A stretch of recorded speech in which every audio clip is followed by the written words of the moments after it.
சேனலுக்கு உங்களை எல்லாரையும் அன்போடு வரவேற்கிறேன். இன்றைக்கி முக்கியமாக நம்ம சேனலில் நான் என்ன பேச போகிறேன் அப்படின்னா, ராமநவமி பற்றி தான் நான் பேச போகிறேன். ஏன்னா நாளைக்கு ராமநவமி, ராமர் பிறந்த நாள். நம்ம எல்லாருக்குமே ரொம்ப சந்தோஷத்தை கொடுக்குற நாள். கிருஷ்ணர் பிறந்த நம்ம எவ்வளோ சந்தோஷமாக கொண்டாடுறோமோ அதே மாதிரி தான் ராமநவமியும். அதை பற்றி ஒரு கதையே இருக்குது. உங்களுக்கு கொஞ்சம் டைம் இருந்தால் தயவுசெய்து இந்த கதையை கேட்டுட்டு நம்ம உள்ளே போகலாம். ராமநவமி அன்னைக்கு ராமரை பற்றி கேட்குற சின்ன சின்ன விஷயங்கள் கூட நம்மளுக்கு நிறைய புண்ணியத்தை சேர்க்கும். நம்ம குடும்பத்தில் இருக்கிற எல்லா கஷ்டத்தையுமே வெளியே ஏற்றி விடும். இன்றைக்கி நான் ஒரு சின்னதான் சொல்ல போகிறேன். நிறைய திதிகள் இருக்கு இல்லையா, நம்ம எதையுமே ஏகாதசி திதினா நம்ம ரொம்ப சந்தோஷப்படுறோம். நிறைய நல்ல நல்ல திதியாக இருக்குது. ஆனால் நம்ம எல்லாருமே பொதுவாக அஷ்டமி நவமி திதியை மட்டும் ஒதுக்கி வச்சுருவோம். ஏன்னா அது அஷ்டமியாக அது செய்யக்கூடாது, நவமியாக இது செய்யக்கூடாது அப்படின்னு ஒதுக்கி வச்சுருவோம். அது தெரிஞ்சோ தெரியாமலே நம்ம அதை பண்ணுறோம். நம்ம அதை காரங்காரமாக பண்ணிக்கிட்டு இருக்கோம்.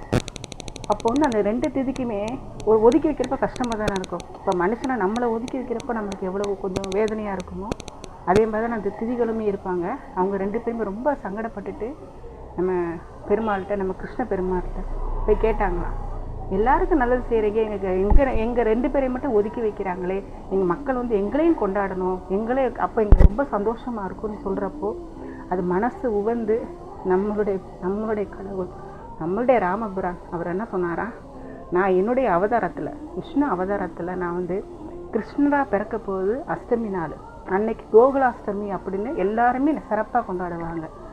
ராம அவதாரத்தில் நான் பிறக்க போகிறது நவமி திதி. அப்போ எல்லாருமே ராம நவமின்னு சொல்லி உங்களை நல்லா சந்தோஷமாக கொண்டாடுவாங்க அப்படின்னு சொல்லானே இந்த ரெண்டு திதிகளுமே அவ்வளோ சந்தோஷப்பட்டாங்கன்னா அதுதான் நம்ம விஷ்ணு பெருமானுடைய மிகப்பெரிய மகாத்மியம்.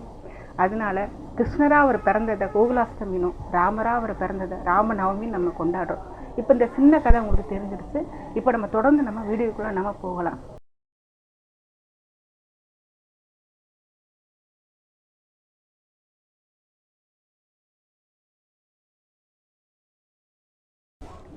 கொஞ்சம் பசும்பால் எடுத்துக்கோங்க, அதில் கொஞ்சம் நாட்டு சர்க்கரை போட்டு அதை கலந்து அதே ராமபிரானுக்கு படைங்க. ரொம்ப விசேஷமானதாக இருக்கும்.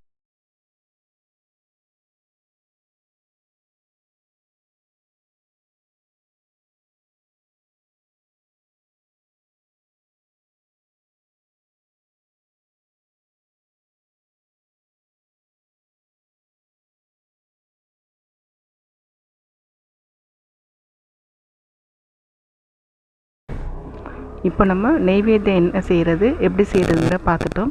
இப்போ அடுத்து பிரார்த்தனை. நம்ம எல்லாருமே ஏதோ ஒரு பிரார்த்தனை வச்சுருப்போம். ஏதோ ஒரு கஷ்டம் கவலை இல்லாத மனுஷனே கிடையாது. இப்போ முக்கியமான பிரார்த்தனை எப்படி செய்கிறது அப்படிங்கிறத நான் உங்களுக்கு காமிக்க போகிறேன். இது நடைமுறையில் நானே செஞ்சு நல்ல முறையில் எனக்கு பலன் கிடைச்சதுனால இதை உங்களுக்கும் கொடுக்குறேன். நீங்களும் அந்த பலன் அடையணும். குழந்தை பாக்கியம் இல்லாதவங்களுக்காண்டி நான் ஒரு குழந்தை செல்வம் வேணுங்கிறவங்க இந்த முறையில் பூஜை பண்ணி பாருங்கள். கண்டிப்பாக நீங்கள் வேண்டுனது கிடைக்கும். இப்போ பாருங்கள், ஒரு தாம்பாள தட்டில் மல்லிகைப்பூ வச்சுருக்கேன். நான் வாசனைப்பூ மட்டும்தான் பயன்படுத்தணும். அது எந்த பூவாக இருந்தாலும் பரவாயில்ல, மல்லிகைப்பூ இருந்தால் ரொம்ப விசேஷமானது. அதுக்கப்புறம் பிறந்த குழந்தைக்கு நம்ம என்ன கொடுப்போமோ அந்த மாதிரி ஒரு சட்டை துணி, அதுக்கப்புறம் பிறந்த குழந்தைக்கு நம்ம என்ன கொடுப்போம், பேர் சொல்லாது வளையல், இதெல்லாம் வாங்கி கொடுப்போம் இல்லையா, அது பாருங்கள் அந்த பாக்கெட், அதை நான் மேலே வச்சுருக்கேன்.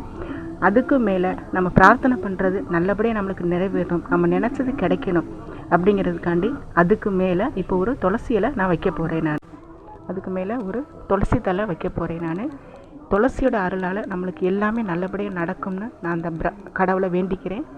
குழந்தை செல்வம் இல்லாதவங்களுக்கு குழந்தையும், வேலை இல்லாதவங்களுக்கு நல்ல வேலையும், அதே மாதிரி ஒரு வீடு கட்டணும்னு நினச்சி ஆசைப்படுறவங்களுக்கு வீடும், அதே சமயம் எந்த கஷ்டமும் இல்லாமல் நான் நல்லபடியாக இருக்கும்னு நினைக்கிறவங்களுக்கு இந்த துளசி மாத அருளால் எல்லா சுகமும் நலமும் வளமும் கிடைக்கணும்னு நான் அந்த கடவுளை நான் வேண்டிக்கிறேன். நான்